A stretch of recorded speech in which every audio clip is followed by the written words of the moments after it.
तैयार रहिए। स्टार्ट। सभापति महोदय, अब मैं आर्थिक मामलों पर आना चाहता हूँ। स्टॉप। मैं अधिक समय नहीं लूँगा। स्टॉप। इस बात को सभी स्वीकार करेंगे कि तीव्र गति से हमारी आर्थिक प्रगति हो, इसका प्रबंध किया जाना चाहिए। स्टॉप। इसके लिए ऐसा वातावरण बनाने की आवश्यकता है जिससे उत्पादन बढ़ सके, वितरण में समानता आ सके और उपभोग में संयम से काम लिया जा सके। स्टॉप। हर बजट को और हर कर प्रस्ताव को इसी कसौटी पर कसा जाएगा।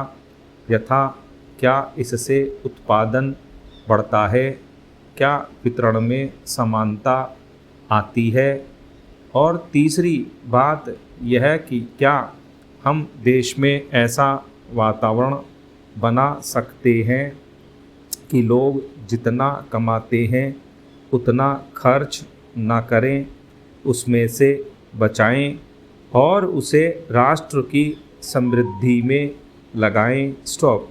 अगर इस कसौटी पर सरकार की आर्थिक नीतियां कसी जाएं तो मुझे लगता है कि उनमें पर्याप्त सुधार की गुंजाइश है। स्टॉप। पैरा।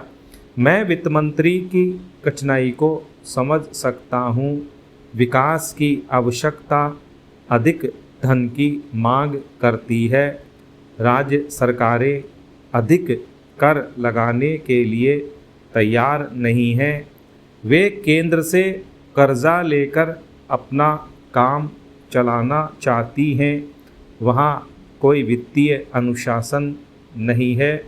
यह सारा बोझा केंद्र को उठाना पड़ेगा और केंद्रीय सरकार कठिनाई में पड़ेगी। इसलिए मैं समझता और सुझाव को दोहराना चाहता हूँ।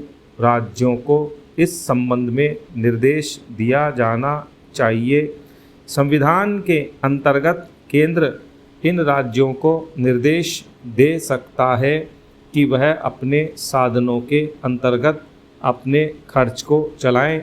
केंद्र के कर्ज पर निर्भर नहीं रहना चाहिए।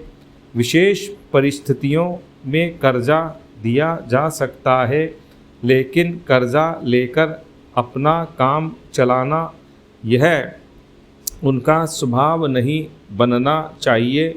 अपवाद रूप में कर्जा लेकर वह किसी विशेष परिस्थिति का सामना करने के लिए प्रस्तुत हों तो उसका विरोध नहीं किया जा सकता।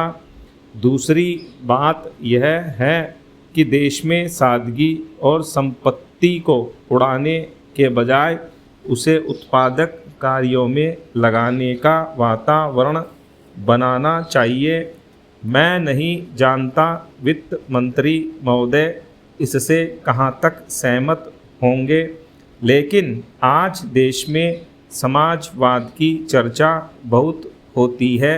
लोगों का समाजवाद की ओर देखने का दृष्टिकोण विकृत हो गया है।